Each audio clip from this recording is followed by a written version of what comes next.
পাক ডাক দিয়ে বলছেন রুকআন সুজদান ইয়াবতাগুনা ফাদলাম মিনাল্লাহি ওয়া রিদওয়ানা। ওই নবীর সাহাবা যারা ছিলেন তারা আমি আল্লাহ আমাকে খুশি করার জন্য কখনো রুকু করতেন, কখনো সিজদা করতেন। আমি আল্লাহ পাক ডাক দিয়ে বললাম সীমাহুম ফি উজুহিহিম মিন আসারিস সুজুদ। আমার নবী সাহাবাদের ওই সিজদা করার নিশানটা আমি আল্লাহ পাক রব্বুল আলামিন তাদের চেহারায় ফুটিয়ে দিয়েছি। জোরে বলুন সুবহানাল্লাহ। এর থেকে বোঝা যায় যারা সিজদা করে সিজদার একটা নিশান আল্লাহ পাক তার চেহারায় তৈরি করে দেয়, ঠিক কিনা বলে? এবার প্রশ্ন, অনেক মানুষ নামাজ পড়ে দেখবেন কপাল কালো হয়, হয় কি হয় না? দেখেছেন না? আবার অনেক মানুষ একেবারে বুড়ো হয়ে কবরে চলে গেছে কিন্তু কপাল কালো হয় না। আল্লাহ পাক বলছেন সীমাহুম ফি উজুহিহিম মিন আসারিস সুজুদ। যে সমস্ত সাহাবারা আল্লাহর উদ্দেশ্যে রুকু সিজদা করতেন, সিজদার নিশান হিসাবে আল্লাহ পাক বলছেন আমি তাদের চেহারায় একটা চিহ্ন তৈরি করে দিয়েছিলাম, একটা নিশান তৈরি করে দিয়েছিলাম। তার মানে প্রশ্ন জাগে, তাহলে আমরা যারা কপাল এখনো সিজদা করে কালো করতে পারিনি তাহলে কি আল্লাহর দলে ভুক্ত হতে পারবো না?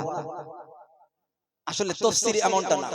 তাফসীর হচ্ছে যিনি নামাজ পড়েন, এই নামাজ যিনি পড়ে কপালটা কালো হওয়া শর্ত না, তার চেহারাটা হবে নমনীয়তা ভাব থাকবে, তার চরিত্রে যেন কোন রকম কোন অবৈধমূলক চরিত্র না হয়, নামাজে থাকবে বিনয়, গুনাহ থেকে বাঁচবে, আর চরিত্রে নম্র থাকবে, চোখে মুখে আল্লাহ পাকের ভীতি অবলম্বন করা যাবে, অনুভব করা যাবে।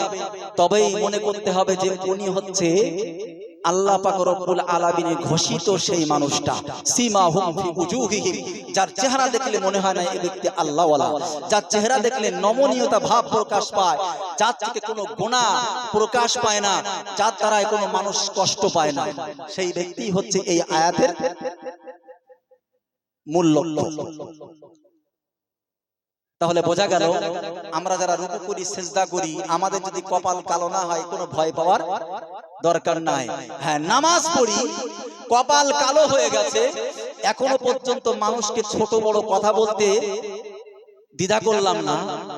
নামাজ পড়ি কপাল কালো হয়ে গেছে, এখনো গুনাহ বাদ দিতে পারলাম না। নামাজ পড়ি কপাল কালো করে ফেলেছি, চরিত্র ভালো করতে পারলাম না, ওটা আল্লাহর উদ্দেশ্য না। নামাজ পড়ি কপাল কালো করে ফেলেছি, মসজিদের কোনো আদব নেই, হট্টগোল শুরু, আলেম ওলামার কোন রকম কোনো সম্মান নেই, এগুলো আল্লাহ পাক চান না। আল্লাহ পাক চেয়েছেন কি?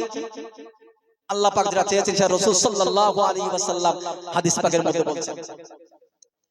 আল্লাহ পাক রব্বুল আলামিন কোরআন পাকের এই ছোট্ট আয়াতের মধ্যে যেটা বললেন সীমাহুম ফি উজুহিহিম মিন আসারিস সুজুদ, যারা সিজদা করে তাদের চেহারায় সিজদার একটা নিশান আমি আল্লাহ পাক তৈরি করে দেই। আমার আল্লাহ পাক রব্বুল আলামিন কোরআন পাকের মধ্যে যে আয়াতটা বলেছেন এই আয়াতের তাফসীর আল্লাহর নবী সাল্লাল্লাহু আলাইহি ওয়াসাল্লাম হাদিস পাকের মধ্যে করেছেন। জোরে বলুন সুবহানাল্লাহ। আল্লাহর নবী ডাক দিয়ে বললেন ইন্নাল্লাহা লা ইয়ানজুরু ইলা সুওয়ারিকুম ওয়া আমওয়ালিকুম ওয়ালাকিন ইয়ানজুরু ইলা কুলুবিকুম। আল্লাহ পাক ডাক দিয়ে বলছেন, আল্লাহর নবী বলছেন, এ আমার উম্মত উম্মতিরা, কিয়ামতের ময়দানে আমার আল্লাহ পাক কারোর চেহারা দেখে বিচার করবেন না। আমার আল্লাহ পাক কারোর চেহারা দেখবেন না যে ওর চেহারাটা পরিষ্কার, ওর চেহারাটা কালো। যার কালো চেহারা তাকে জাহান্নামে দাও, যার পরিষ্কার চেহারা তাকে জান্নাতে দাও। যার কপালটা সিজদা করে কালো হয়ে গেছে তার জান্নাতে দাও, যার কপালটা সিজদা করে কালো করতে পারেনি তাকে জাহান্নামে দাও। আল্লাহর নবী বলছেন না না না, আমার আল্লাহ পাক কিয়ামতের ময়দানে জান্নাত জাহান্নামের বিচার যখন করবেন ওই বিচারের সময় কিন্তু চেহারা দেখে বিচার করবেন না। আল্লাহ পাক কি দেখবেন? আল্লাহ নবী বলছেন ওয়ালাকিন ইয়ানজুরুল্লাহু ইলা কুলুবিকুম, আল্লাহ পাক দেখবেন ওই মানুষটার অন্তর কেমন ছিল। ও নামাজ পড়েছে বটে, নামাজ পড়ার সময় সিজদাটা জোরে জোরে ফসল লাগিয়ে করেছিল কিনা। মানুষ আমাকে দেখে যেন নামাজি বুঝতে পারে, আমার কপাল কালো হওয়া দেখে যেন মানুষ বুঝতে পারে যে নামাজি।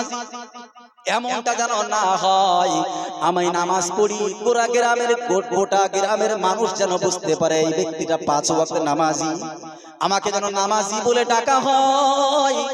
এমন কোন উদ্দেশ্য জড়িত না থাকে।